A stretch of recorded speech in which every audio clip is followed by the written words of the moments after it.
Bienvenue dans les capsules de formation d'Active. Le sujet aujourd'hui, salaire-dividende. Plusieurs personnes se demandent, j'ai une compagnie, est-ce que je dois me verser un salaire ou un dividende?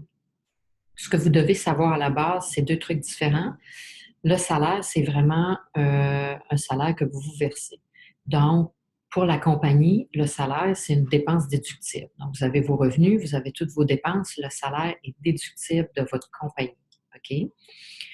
Le dividende, c'est autrement. Le dividende n'est pas une dépense déductible dans la compagnie, mais le dividende est l'accumulation de vos bénéfices que vous vous redistribuez à vous. Donc, ce n'est pas une dépense déductible. Donc, pour la compagnie, c'est un traitement différent, mais par contre, quand vous recevez personnellement un salaire ou si vous recevez un dividende, le traitement fiscal va être différent et les taux d'impôt aussi vont être différents. Mais quand on prend toute la technicalité dans son ensemble, normalement, il y a un principe d'intégration qui dit fiscalement que si on fait le calcul personnellement, puis impôt de compagnie, parce que dans le fond, c'est votre compagnie, donc vous calculez ce que ça vous coûte au niveau corporatif, ce que ça vous coûte au niveau personnel, dans l'ensemble, que vous vous versiez un dividende ou un salaire, théoriquement, ça devrait arriver au même résultat. C'est clair que ça n'arrive pas tout à fait au même résultat. Il peut y avoir des différences dépendamment des taux d'imposition, etc. Et de la situation de chaque personne. Mais, donc, il y a des calculs qui se font. C'est sûr que ça peut être plus avantageux de verser un salaire ou un dividende, puis c'est sûr qu'il y a le côté fiscal à regarder. Est-ce que je vais faire une économie d'impôt? C'est jamais très, très énorme. Donc, il y a d'autres facteurs à regarder qui sont importants.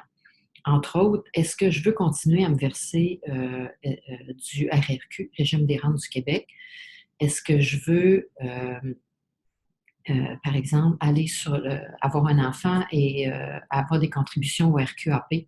Parce que si vous versez un dividende, vous pouvez pas, c'est pas du salaire gagné, donc vous pouvez pas avoir d'accumulation de REER, vous pourrez pas vous mettre de REER de côté, donc vous pourrez pas non plus participer au RRQ et au RQAP.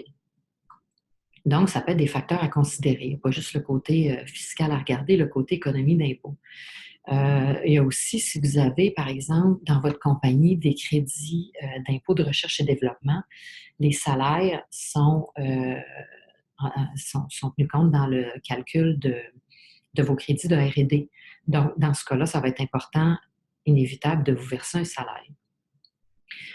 Aussi, on peut penser aux frais de garde d'enfants. Au fédéral, si vous avez juste des dividendes au niveau personnel, puis que vous avez des enfants en bas âge avec des frais de garde et que vous êtes le revenu le moins élevé, vous ne serez pas capable de déduire les frais de garde d'enfants si vous versez juste des dividendes au lieu des salaires. Donc, tous ces facteurs-là sont comme importants à regarder parce que, dans le fond, si vous voulez contribuer à vos REER, si vous voulez contribuer au RRQ, RQAP, si vous avez des crédits de recherche et développement, des frais de garde, de l'assurance collective, etc., vous allez définitivement opter pour le salaire.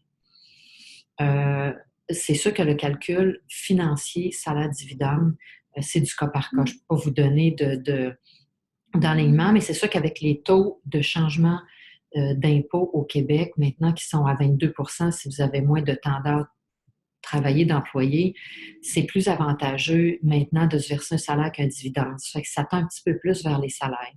Mais ça, c'est juste pour un type de compagnie. Il y a d'autres différents types de compagnies qui sont importants à regarder. Ça fait que c'est vraiment de parler avec moi ou avec votre comptable pour faire le calcul, à savoir vraiment et prendre une bonne décision. Est-ce que je dois me verser un salaire ou un dividende? Puis ça ne veut pas dire qu'une année 1, si vous faites un choix, que l'année 2, ça va être le même choix. C'est quelque chose à regarder à chaque année.